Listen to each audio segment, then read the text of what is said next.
Assalamualaikum.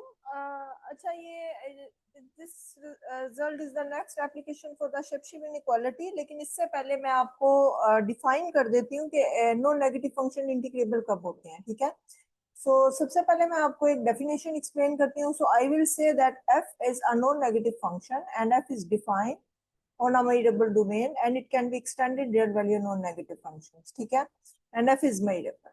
ठीक है, variable. Then I will say that f is called integrable function. F is said to be integrable function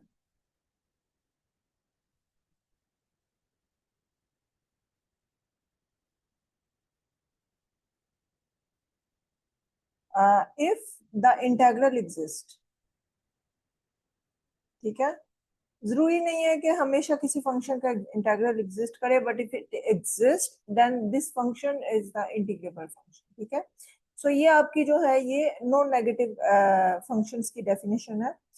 और अगर आपके non negative functions के definition और general integrations में भी आप इसको करना आसान हो जाएगा, बिकॉज द जनरल फंक्शन जो आपका कोई भी फंक्शन है can be written as the decomposition of two positive functions. ठीक है, वो आगे की एक्सप्लेनेशन है. बट लेकिन अब ये क्वेश्चन ये है कि इंटीग्रेबल फंक्शंस की क्या क्वालिटीज होती हैं, प्रॉपर्टीज क्या होती है, क्योंकि आप देखें कि ये फंक्शन जो है ये एक्सटेंडेड रियल वैल्यू फंक्शन है, तो किसी भी पॉइंट पे ये बेसिकली इंटीग्रल्स नॉर्मली कॉन्टिन्यूस सम को कहते हैं. अगर आप फर्ज करें कोई सीरीज लेते हैं, सीरीज बेसिकली क्या है, सीरीज जस्ट इंटीग्रेशन है with respect to the counting method. ठीक है, सो ये अगर जनरल इंटीग्रेशन में अगर कभी प्लेलिस्ट बनाऊंगी इसमें एक्सप्लेन करूंगी, but the series is just जब आप सम ऑफ द सीक्वेंस कहते हैं एक्स एन का, तो ये बेसिकली क्या होता है, इट्स द इंटीग्रल होता है बेसिकली आपका set of all natural number पे.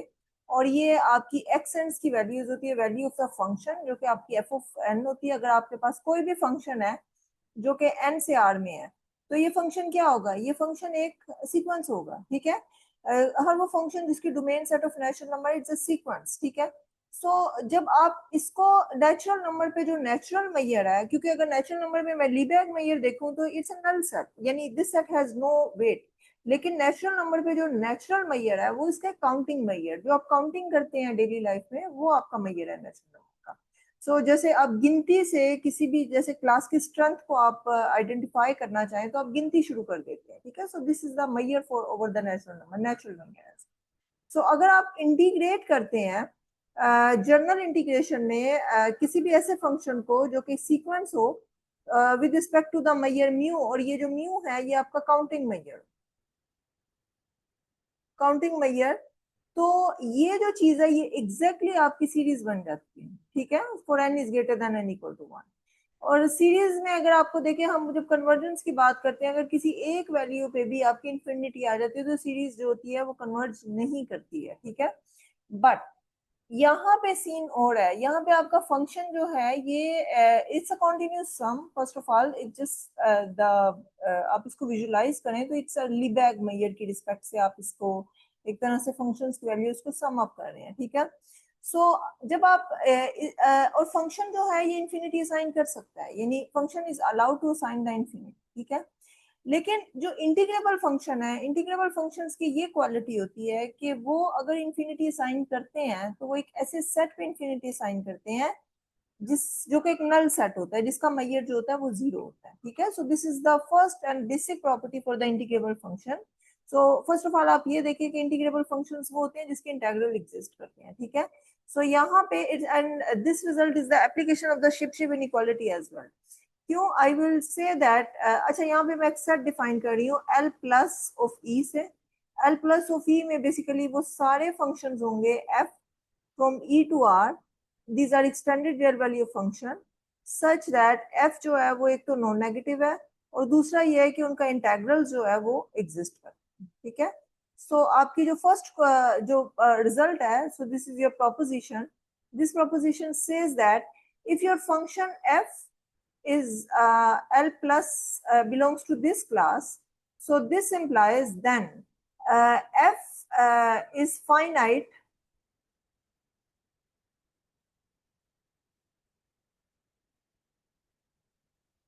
f is finite almost everywhere on E. So finite almost everywhere on E का मतलब ये है कि इक्वलेंट टू से दैट कि जिस सेट पे आपकी फंक्शंस की वैल्यू जो है वो इंफिनिटी असाइन कर रही है, F of x is equal to plus infinity, क्योंकि आपके नॉन नेगेटिव फंक्शन है, सो प्लस इंफिनिटी ही इसमें अलाउड होगा, माइनस इंफिनिटी नहीं होगा। सो इस सेट का जो मैयर है ये जीरो है, so it's a null set, ठीक है। So it's a very good property for the integrable function.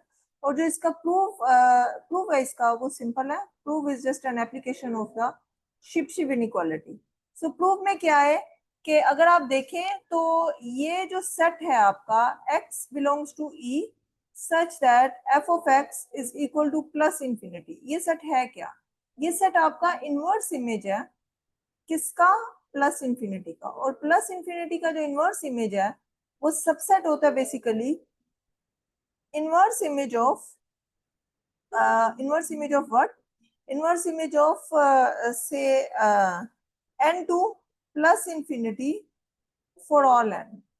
और ये वाला जो सेट है ये सेट बेसिकली है क्या? ये मैं आपको यहाँ पे लिख दूं, ये सेट है आपका all those points in the domain such that f of x is greater than and equal to n, ठीक है। So greater than and equal to n यानी कहने का मतलब ये है कि अगर मैं ले रही हूँ f of x is greater than equal to two, so greater than and equal to two में वो सारे पॉइंट्स आ जाएंगे जो इंफिनिटी साइन करने हैं, क्योंकि इंफिनिटी भी ग्रेटर देन टू है। इसी तरह से greater than equal to three में भी वो सारे पॉइंट्स आ जाएंगे जो कि इंफिनिटी को साइन करें। इसी तरह से greater than and equal to any big natural number में भी वो सारे पॉइंट्स आ जाएंगे जो कि इंफिनिटी को साइन करें। So basically F inverse of plus infinity जो है वो सबसेट है इसका फॉर ऑल एन की रिस्पेक्ट से, ठीक है। अच्छा, अब ये जो सेट जो है ये इसके इक्वल है। अच्छा, अब इस पे for n is greater than and equal to, for n is positive, ठीक है, यूजिंग द शिप इनइक्वालिटी। अगर मैं इस पे शिप इनइक्वालिटी अप्लाई कर रही हूँ तो शिप इनइक्वालिटी जो है वो मुझे ये कहती है कि जो मैयर होगा आपका, इसमें मेरा लैम्डा जो है वो n है, measure of all those points such that your f of x is greater than and equal to n is basically equal to is less than equal to 1 over n integrals of f for all n, ठीक है। अच्छा, अब आपका जो integral है वो क्या है आपका? वो लेस देन प्लस इंफिनिटी है। सो इसका मतलब है क्योंकि आपका फंक्शन जो है वो इंटीग्रेबल है, ठीक है। सो इसका मतलब है इंटेग्रल एग्जिस्ट करता है। इंटेग्रल एग्जिस्ट करने का मतलब है सम नंबर, ठीक है। ये अगर कोई नंबर है सो अब फॉर ऑल एन के लिए है, सो इसका मतलब ये है कि कोई भी नंबर आपका हो divided by 1 over n. So if you take limit for, because this happens for all n, so taking n sufficiently large mean 1 over n is sufficiently small. So taking limit n is approaches to plus infinity, so this implies that measure of this set, ये जो set है आपका ये basically क्या है? अच्छा, ये जहन में रखें, कभी मैं ये इनवर्स इमेज यूज करती हूँ और कभी मैं ये यूज करती हूँ, लेकिन ये दोनों सेम सेट है, so you don't need to confuse, ठीक है। सो x belongs to E such that f of x is greater than and equal to n, इसका जो मैयर होगा वो जीरो को अप्रोच करेगा for n is approaches to, ठीक है। सो अब यहाँ से अगर आप देखें इक्वेशन वन को, अगर आप देखें इक्वेशन वन के मुताबिक इंफिनिटी जो है वो इसमें inverse image of the infinity is contained in the inverse image of all such sets. So this implies so you from 1 we get that f inverse of the plus infinity is actually the subset of f inverse of n to plus infinity, ठीक है, for all n। और शिप inequality के मुताबिक मैंने ये किया है कि f inverse of n to plus infinity से so this is actually approaches to zero as n is approaches to infinity. So अगर आप मोनोटोनिसिटी अप्लाई करें, so using the monotonicity of the Lebesgue measure of Lebesgue measure, the measure of this f inverse of plus infinity is equal to, is less than equal to the measure of f inverse of n to plus infinity। और ये जो measure है ये किसे approach कर रहा है? ये जीरो को अप्रोच कर रहा है as n is approaches to infinity. So basically this is less than equal to 0. So okay, by using the continuity या आप ये भी कह सकते हैं कि ओके, सो लिमिट बेसिकली क्या होगी आपकी, यही चीज हो जाएगी. So the measure of F inverse of plus infinity जो है ये आपकी जो है इक्वल टू 0 है. और ये बेसिकली क्या है, measure of all those points on the domain which assigns the value plus infinity. ठीक है. So it's a very good application for the Lipschitz inequality, and very good property of the integrable function, which says that if your function is integrable, then they are finite almost everywhere. So जहाँ पे ये infinity assign करते हैं, that set is a null set.